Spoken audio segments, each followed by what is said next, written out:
அஸ்ஸலாமு அலைக்கும் வரஹ்மத்துல்லாஹி வபரகாத்துஹு. நான் சட்டத்தரணி நுஷ்ரா நஜிமுடீன். மீண்டும் ஒரு பதிவில் உங்கள் அனைவரையும் சந்திப்பதில் மகிழ்ச்சி அடைகின்றேன். அல்ஹம்துலில்லாஹ். இன்றைக்கு நான் உங்களோட டிஸ்கஸ் பண்ண போகிற விஷயம் என்னென்னு பார்த்தீங்கன்னு சொன்னால், சட்டங்களில் அடிக்கடி பேசப்படுற ஒரு விஷயம்தான் இந்த ப்ரியாரிட்டி, அதாவது முன்னுரிமை என்ற ஒரு விஷயம் ஒன்று பேசப்படும். இது கிரிமினல், சிவில் ரெண்டு விஷயத்திலையும் நாங்கள் பார்க்கலாம். ஒரு கிரிமினல் கேஸ் எடுத்துன்னு சொன்னால் அதில் அடிப்புடி, சண்டை, சச்சரவு எது வந்தாலும் யார் முன்னால் ஒரு கம்ப்ளைண்ட்டை போடுறது என்றதை அவதானிக்கும் நீதிமன்றம். அப்போ ரெண்டு பேருக்கு இடையில் சண்டை உண்மையாக பாதிக்கப்பட்டால் லேட்டாக போயிட்டாலும் குற்றவாளி முதல்ல போய்ட்டு கம்ப்ளைண்ட் போட்டு நான் தான் கம்ப்ளைண்ட் போட்டு எனக்கு இவர் அடித்தார், எனக்கு இவர் உதைச்சார், எனக்கு காயம் என்று சொல்லி கம்ப்ளைண்ட் போட்டால் இதே இன்சிடெண்ட் அந்த பக்கமும் நடந்திருக்கு. இவரால் அவர் அடிபட்டிருப்பார், காயம் வந்திருக்கு, ஆனால் அவர் லேட்டாக போயிட்டார். அப்போ அப்படியான சந்தர்ப்பங்களில் முன்னுக்கு கம்ப்ளைண்ட் போட்டது யார் என்றதை நீதிமன்றம் கருத்தில் கொள்ளும். அதே நேரம் அந்த வழக்கில் இவங்க சந்தேக நபராக மாறுவாங்க. உண்மையாகவே பாதிக்கப்பட்ட நபராக இருந்தாலும் சந்தேக நபராக வரக்கூடிய வாய்ப்புகள் இருக்கி. ஆனால் அது மட்டும் இல்லாமல் அந்த சந்தேக நபராக இருக்கிறவர் இந்த நபருக்கு எதிராக கம்ப்ளைண்ட் ஒன்று போட்டால் மாறி நடக்கும், கவுண்டர் கேஸ் அப்படி நடக்கும். ஆனால் முன்னுரிமை என்றது எப்பயுமே ஒரு முக்கியமான விஷயமா இருக்கு.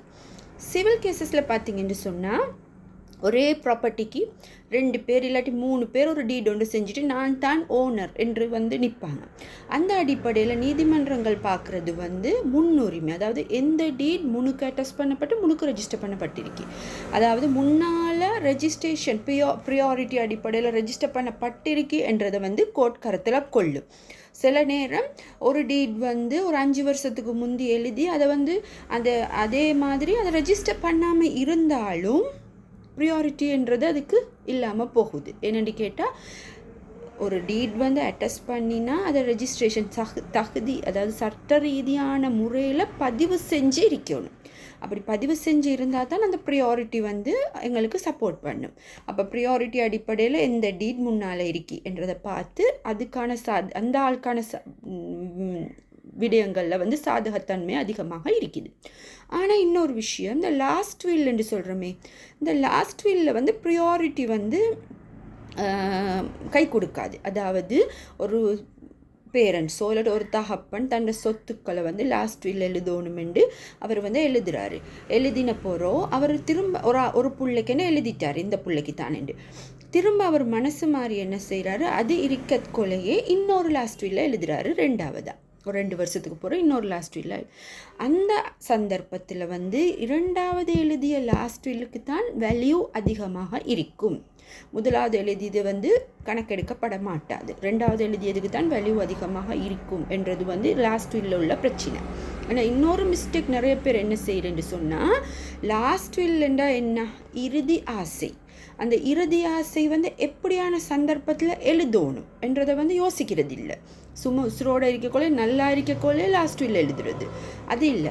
இறுதி ஆசைன்னு சொன்னால் தன்னோட உயிர் போகுது, அண்ணா என்னாண்டி இருக்கி நான் சாகுறதுக்கு நிறைய சொத்து இருக்கு, யாருக்கும் எழுதி இல்லை என்ற நேரம் அவங்க அந்த லாஸ்ட் வில்ல எழுதலாம். அது லாஸ்ட் வில் எழுதுறதுக்கான படிமுறை ப்ரிவென்ஷன் ஆஃப் ஃப்ராட்ஸ் ஆர்டினன்ஸின் படி 2 சாட்சிகள் இருந்தால் ஒரு சட்டத்தரணியோட முன்னிலையில் அந்த லாஸ்ட் வில்ல செய்யலாம்.